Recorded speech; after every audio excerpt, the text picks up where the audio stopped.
Hello नमस्कार दोस्तों। स्वागत है आप सभी का अपने YouTube channel MSK BM institutes में।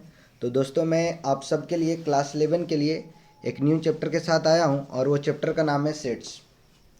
तो आप लोगों को ये पता होना चाहिए कि सेट्स होता क्या है।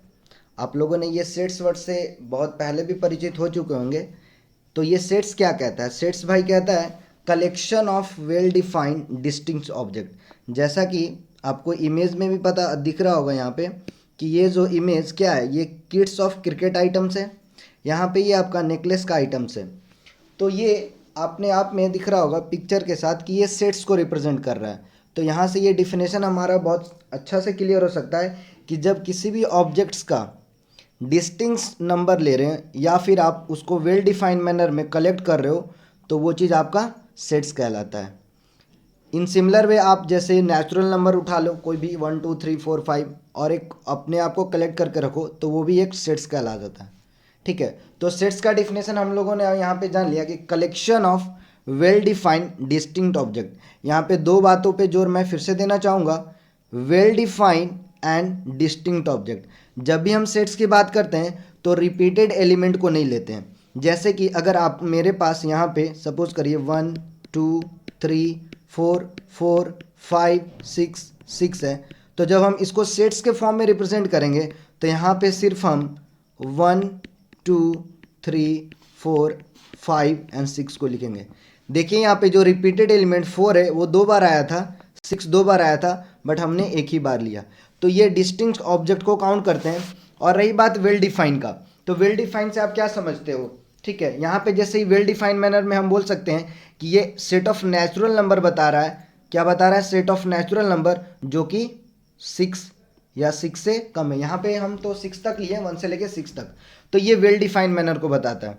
जैसे अगर आप अनदर एग्जांपल लेते हो डे टू डेली लाइफ में, जैसे मैं बोलता हूँ कि सपोज करो a good boy in a class 8, तो वो गुड बॉय वेल डिफाइन नहीं है, क्योंकि वो गुड बॉय हो सकता है दूसरे के अकॉर्डिंग गुड ना हो, दूसरे के कॉन्टेक्स्ट में वो गुड ना हो। तो यहाँ से ये वेल डिफाइन की क्राइटेरिया क्लियर हो जाती है। तो इसलिए एक बार फिर से आप देखिए, collection of well defined distinct object is called sets. Clear है? ठीक है, चलते हैं हम लोग नेक्स्ट पेज की ओर। नेक्स्ट पेज में हम लोग क्या देखेंगे? ठीक है, अगले पड़ाव में हम लोग पढ़ने वाले रिप्रेजेंटेशन ऑफ सेट्स। सेट्स को हम कैसे रिप्रेजेंट करते हैं। ठीक है, तो हम लोग दो तरह से सेट्स को रिप्रेजेंट कर सकते हैं। एक है आपका रोस्टर फॉर्म और दूसरा है set builder form. Roster form में कैसे रिप्रेजेंट करेंगे?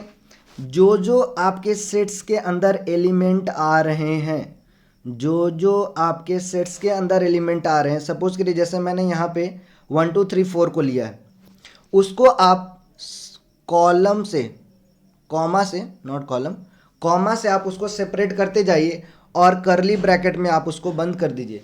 जब इस आप सेट्स ऑफ एलिमेंट्स को कॉमा से सेपरेट करते हुए करली ब्रैकेट में बंद कर देते हैं तो वो आपका सेट्स रोस्टर फॉर्म में हो जाता है। ठीक है, आगे बढ़ते हैं हम लोग सेट बिल्डर फॉर्म में। सेट बिल्डर फॉर्म क्या कहता है? सेम जो आपका एलिमेंट जो आपके एक कैद खाने में जो कि सेट्स में बंद हुआ है, अगर आप उसको प्रॉपर्टी के आधार पे लिख देते हो, मतलब कोई एक तो वो प्रॉपर्टी गवर्न कर ही रहा होगा क्योंकि वो वेल डिफाइंड ऑब्जेक्ट है। जब वो वेल डिफाइंड ऑब्जेक्ट है तो जाहिर सी बात है प्रॉपर्टी को वो गवर्न करेगा। तो उस प्रॉपर्टी को अगर आप लिखते हो तो वो आपका सेट बिल्डर फॉर्म हो जाता है। मतलब उसमें आपको क्या करना है, प्रॉपर्टी को लिख देना है कि क्या कर रहा है वो एलिमेंट किस चीज़ को फॉलो कर रहा है, क्या क्राइटेरिया फॉलो कर रहा है, क्या कंडीशन को फॉलो कर रहा है। ठीक है, तो उसको लिखने का तरीका है दोस्तों, कैसे लिख सकते हैं? सपोज करिए अबव वाले ही सेट्स को देख लीजिए जो कि रोस्टर फॉर्म में है। तो यहाँ पे आप लोगों को दिख रहा होगा कि 1 2 3 4 एलिमेंट है। तो मैंने देख क्या किया, यहाँ पे ये ऑब्वियस सी बात है कि 1 2 3 4 नेचुरल नंबर से बिलोंग कर रहा है और ये 4 तक ही है। तो मैंने क्या किया, यहाँ लिखा एक्स, और ये जो कॉलन है वो बताता है such that x, such that x belongs to natural number, x such that x belongs to natural number. और ये कहाँ तक जा रहा है? 4 तक ही जा रहा है। कहाँ तक जा रहा है? 4 तक जा रहा है। तो ये हमारा सेट बिल्डर फॉर्म में लिखने का तरीका है। कैसे लिखेंगे? सबसे पहले अगर जनरल फॉर्म में अगर हम बात करें तो यहाँ पे क्या लिखने वाला हूँ, एलिमेंट का जनरल नेम दे दीजिए और यहाँ पे आप एलिमेंट का प्रॉपर्टी को लिख दीजिए। उसके बाद एक कॉमा लीजिए और कंडीशन अगर कुछ और वैलिड हो रहा है कि कहाँ तक जा रहा है नहीं जा रहा है, तो आप उसको गवर्न कर दीजिए। ठीक है, और इस तरह से आपका ये सेट बिल्डर फॉर्म हो जाता है। ठीक है, अगर आप एग्जाम्पल कोई और ले सकते हैं तो जैसे ले लीजिए एग्जाम्पल के तौर पे, जैसे मैं एक सेट लिख रहा हूँ, पहले उसको लिख रहा हूँ रोस्टर फॉर्म में। सपोज करिए बी एक सेट है जो कि यहाँ पे, ठीक है, जैसे मान के चलिए लिख रहा हूँ 2 4 6 8, चलिए ये मैंने लिख दिया। ठीक है, तो ये 2 4 6 8 को देख के आपको क्या लग रहा होगा? देख के यही लग रहा होगा, ठीक है, कि ये एक इवन नंबर है ना, एक इवन नंबर है जो कि कहाँ तक जा रहा है, 2 4 6 8 8 तक जा रहा है। ठीक है, तो इसको अगर प्रॉपर्टी के फॉर्म में लिखेंगे तो क्या लिख सकते हैं, x such that x is even number, column x को क्या कर देंगे, लेस देन इक्वल टू 8, और इसको आप ब्रैकेट में, करली ब्रैकेट में बंद कर देते हैं। तो ये भी आपका एक क्या हो गया, सेट बिल्डर फॉर्म में सेट, आप ये अबव सेट को लिख दिए। तो इस पे बेस्ड आपके क्वेश्चन आएंगे 11th वाले एग्जाम में कि आपका रोस्टर फॉर्म में सेट दिया हुआ रहेगा और आपको बोलेगा कि आप उसको सेट बिल्डर फॉर्म में लिखो, या रिवर्स भी हो सकता है आपका कि सेट बिल्डर फॉर्म में दिया रहे और आपसे पूछे कि रोस्टर फॉर्म में लिखो। तो आप उस प्रॉपर्टी को, जनरलाइज किया हुआ प्रॉपर्टी को ओपन करो और आप कंडीशन तक लिख दो, तो वो आपका सेट बिल्डर फॉर्म से रोस्टर फॉर्म में आ जाएगा। तो आशा करते हैं ये वाला चीज़ आपको क्लियर हुआ होगा। ठीक है, नेक्स्ट पेज में हम लोग चलते हैं। ठीक है, जैसे एक क्वेश्चन ले लेता हूं फिलहाल, आपको और अगर कुछ प्रॉब्लम हो रही होगी तो एक क्वेश्चन हम लोग ले लेते हैं। जैसे आपके पास एक सेट ए दिया हुआ है, ठीक है, आपके पास सेट ए दिया हुआ है, ठीक है, वो सेट क्या है,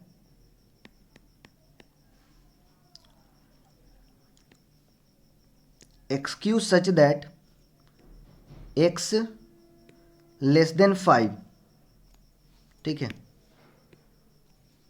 एक्स क्या है, लेस देन 5 है, x belongs to whole number. इसको आपको रिप्रेजेंट करना है रोस्टर फॉर्म में।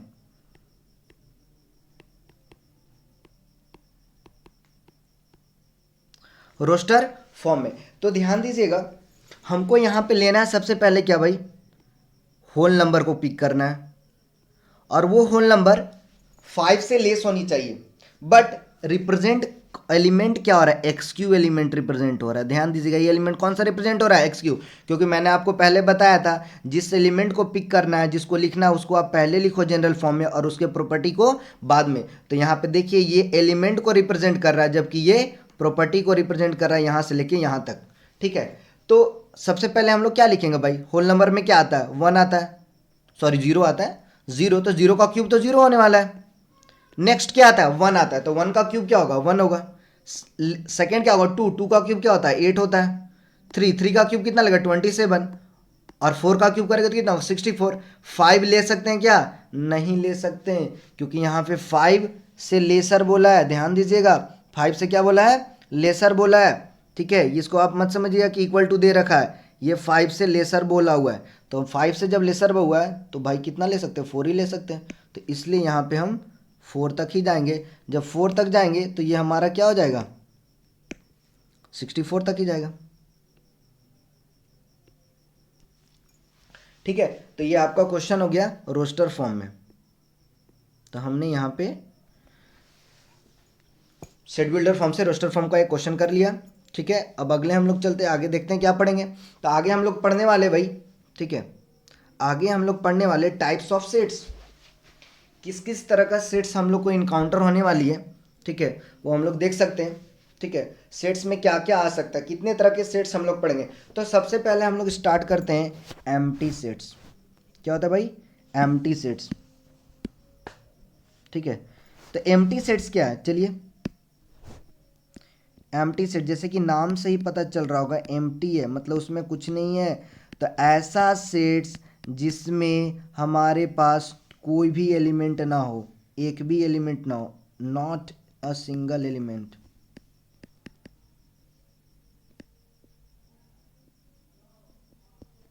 या हम बोल सकते हैं नॉट एनी एलिमेंट।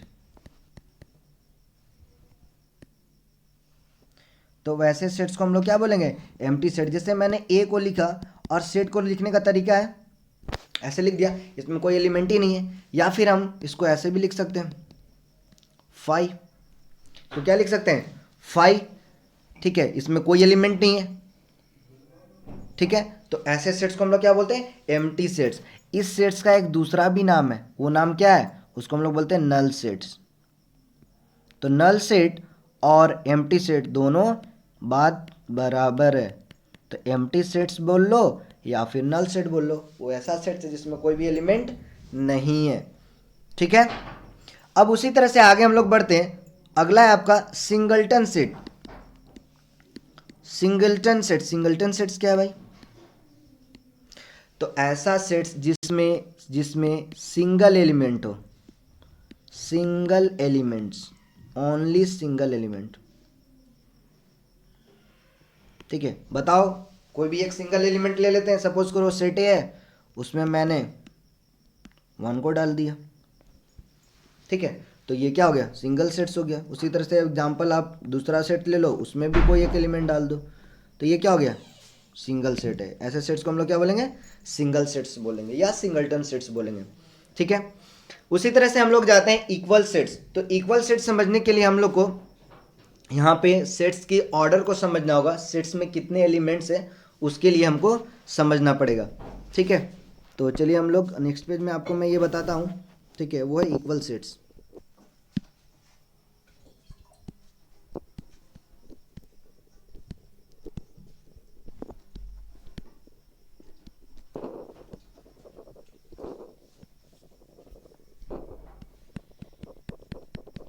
ये इक्वल सेट्स क्या है, तो जब भी आप इक्वल की बात करते हो तो आप कंपेयर करते हो ना, तो हमारे पास तो कम से कम 2 सेट्स होने चाहिए, ठीक है। तो सपोज करिए सेट ए हमारे पास है, ठीक है।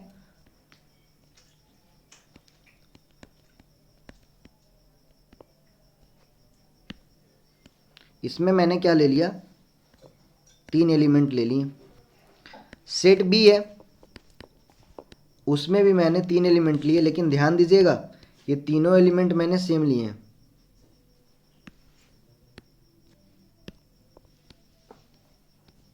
ये तीनों एलिमेंट मैंने क्या लिए, सेम लिए। तो वैसे 2 सेट्स जिसके नंबर ऑफ एलिमेंट तो बराबर ही हैं, साथ ही साथ क्या है, every element is also equal.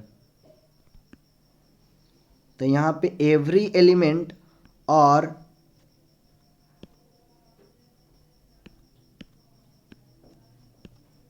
यहां पे हमने क्या बोल रहा है, every element is also equal as well as number of element in set, number of element in 2 set, या जो सेट हम लोग कंसीडर करेंगे, ठीक है। तो ऐसे 2 सेट्स को हम लोग क्या बोलेंगे, इक्वल सेट्स बोलेंगे। ऐसे 2 सेट्स को क्या बोलेंगे, इक्वल सेट बोलेंगे, ठीक है। और यही जो हम लोग आगे हम लोग पढ़ने वाले कि ये जो number of element in sets है उसको हम लोग बोलते हैं कार्डिनलिटी नंबर या कार्डिनल नंबर ऑफ सेट्स या ऑर्डर ऑफ द सेट्स, ठीक है। तो अभी सिंस हम लोग अभी टाइप्स ऑफ सेट्स को कवर कर ले रहे हैं, तो ऑर्डर ऑफ द सेट्स और कार्डिनल नंबर ऑफ सेट्स हम लोग नेक्स्ट पेज में पढ़ लेंगे। पहले हम लोग आपको सारे सेट्स जो कितने टाइप्स के होते हैं वो क्लियर कर लेते हैं, ठीक है। तो इक्वल सेट्स आप लोग समझ गए होंगे, वैसा 2 सेट्स जिसमें number of element as well as दो जो नंबर जितने परसेंट है, एलिमेंट जो प्रेजेंट है वो इक्वल होने चाहिए। जैसे आप देख सकते हो यहाँ पे 3 एलिमेंट प्रेजेंट है, ए में भी 3 एलिमेंट है और बी में भी 3 एलिमेंट है। उसके साथ ही साथ जो एलिमेंट है 1 2 3 वो दोनों क्या है, सेम है। तो ऐसे 2 सेट्स को क्या बोलेंगे, इक्वल सेट्स बोलेंगे, ठीक है। अगले हम लोग चलते हैं, अगला सेट्स क्या था भाई, इक्विवेलेंट सेट्स। तो यहाँ पे आप लोगों को क्या करना है, इक्विवेलेंट सेट्स में सिर्फ हम लोग को नंबर ऑफ एलिमेंट पे ध्यान देना है। जैसे सपोज करिए यहाँ पे मैं 2 3 4 ले लिया और यहाँ पे मैंने 4 5 6 ले लिया। अब देखिए दोनों में एलिमेंट्स अलग अलग हैं, दोनों में एलिमेंट्स क्या है, अलग अलग, ऑब्वियस है। 2 3 4 है, उसमें 4 5 6 है, लेकिन नंबर ऑफ एलिमेंट कितने हैं भाई, 3 हैं। इसमें भी नंबर ऑफ एलिमेंट कितने हैं भाई, 3 हैं। तो जब जब नंबर ऑफ एलिमेंट्स सेम हो जाए, number of elements are same in two or more sets, तो वैसे सेट्स को हम लोग क्या बोलेंगे? Equivalent sets.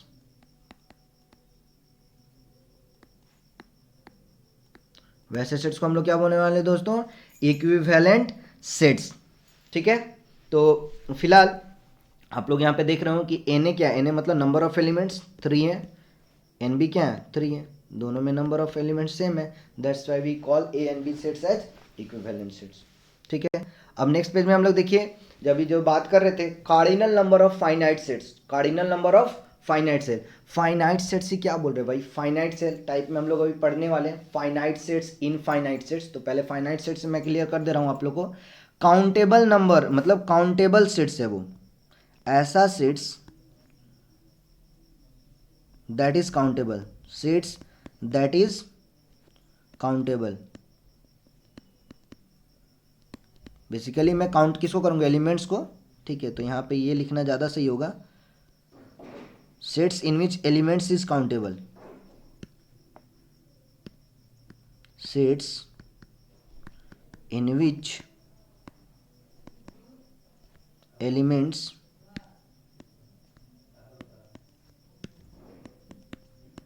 Elements are countable.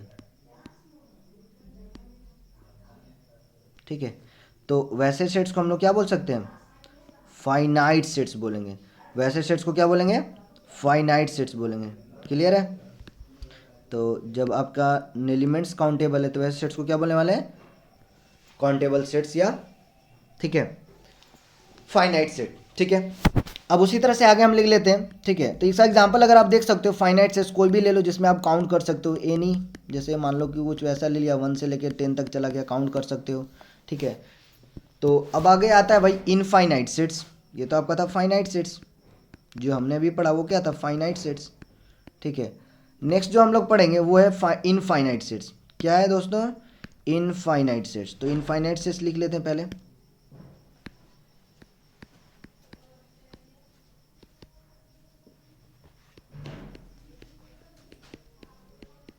तो अभी फाइनाइट में मैंने क्या बोला? एलिमेंट जब काउंटेबल है तो फाइनाइट है, एलिमेंट जब काउंटेबल नहीं है, elements are not countable, elements are not countable.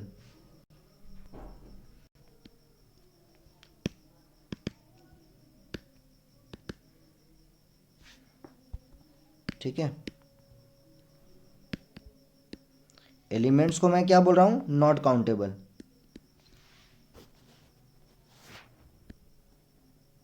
Elements are uncountable. अब सोचेंगे वो कैसा एलिमेंट हो जिसमें हम काउंट ही नहीं कर सकते भाई? तो जैसे मैं बोल दिया set of natural number, set of natural number. अब नेचुरल नंबर मैं तो यहाँ पे डिफाइन किया ही नहीं हूँ कि कहाँ तक जाना है भाई, जाते रहो जहाँ तक मने, कुछ पता ही नहीं कहाँ तक जा रहे हैं, दिल्ली बम्बई आगरा कहीं भी पहुँच गए। तो वैसे सेट जहाँ पे फाइनाइट तक पहुँच ही नहीं सकते, इनफाइनाइट जा रहा है, sets of natural number, sets of whole number etcetera, ये सब काउंट हो सकता है। ठीक है, तो ये था finite set and infinite set.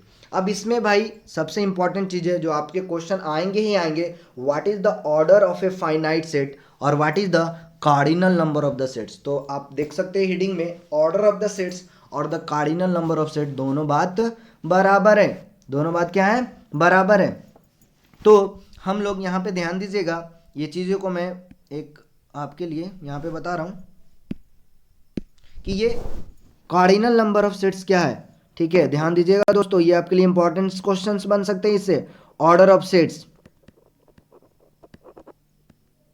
तो हम क्या बोलेंगे? Number of elements, number of elements present in your set, present in the finite sets, present in the finite sets।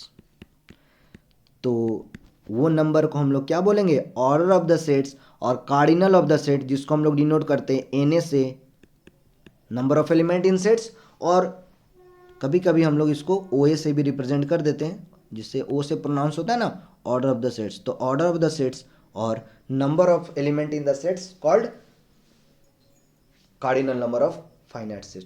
ठीक है, जैसे आपको अगर बोला जाए, ठीक है, जैसे आपको बोला जाए कि बताइए एग्जाम्पल के तौर पे, ठीक है, मैं एक्स सेट्स को लिख रहा हूँ, रोस्टर फॉर्म में जब आपका लिखा रहेगा तब तो बहुत आसानी से आप बता दोगे कि उसमें कितने नंबर ऑफ एलिमेंट्स हैं। ठीक है, जैसे मान लो इस सेट ए को ले लिया, ABCD, तो बताइए इसमें कितने नंबर ऑफ एलिमेंट्स है। तो ये यहाँ पे नंबर ऑफ एलिमेंट कितने परसेंट है, 4% है। तो इसके ऑर्डर कितने हो गए, 4, या कार्डिनल नंबर कितने हो गए, 4। ठीक है, अब उसी प्रकार, ठीक है, मान लीजिए कोई एक क्वेश्चन है, ठीक है, मैं यहाँ पे लिख रहा हूँ आपके लिए, ठीक है, मैं लिख दिया, ठीक है, सपोज करिए A इक्वल टू सेट ले लिया, ठीक है, X such that's X is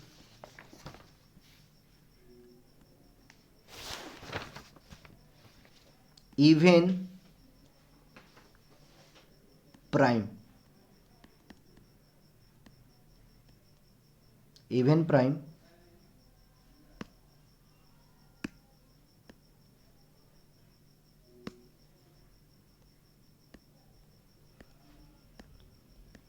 x belong to, चलिए नेचुरल नंबर कर दिया।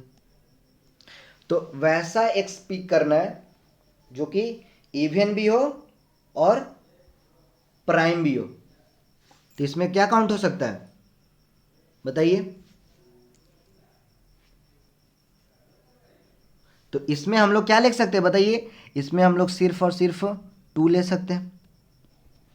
क्या ले सकते हैं, 2 ले सकते हैं। और सपोज करिए ये तो आपका मान के चलिए, यहाँ पे मैंने एक सिंगल सेट को बना दिया क्योंकि ये 2 इसको फॉलो कर रहा था। इसमें सिंस मैंने आपसे क्या पूछा था, कार्डिनल नंबर, तो इसमें कितने सेट्स के नंबर एलिमेंट कितने आ रहे हैं, सिर्फ और सिर्फ 1। तो यहाँ पे मैं इस सेट्स के ऑर्डर को क्या लिखूंगा, 1 लिखूंगा। ठीक है, तो ऑर्डर ऑफ द सेट्स आप लोगों ने जान लिया कैसे हम लोग रिप्रेजेंट कर रहे हैं। ठीक है, टाइप्स ऑफ द सेट्स को पढ़ लिए, सेट्स होता क्या है, रिप्रेजेंट्स कैसे करते हैं। तो आशा करते हैं दोस्तों आप लोगों को ये वीडियो अच्छा लगा होगा, और हम लोग कोशिश करेंगे कि आपको फर्दर इसमें और भी इम्प्रूव करके समझाएं। ठीक है, तो हमारे चैनल MSKBM इंस्टीट्यूट्स को लाइक, शेयर और सब्सक्राइब कर दें, ताकि मैं आप लोगों को डेली इस तरह से क्वेश्चन और टॉपिक समझाता रहूं और आप अपने एग्ज़ाम में फ्यूचर में बहुत ही अच्छे करते रहो। ठीक है, धन्यवाद।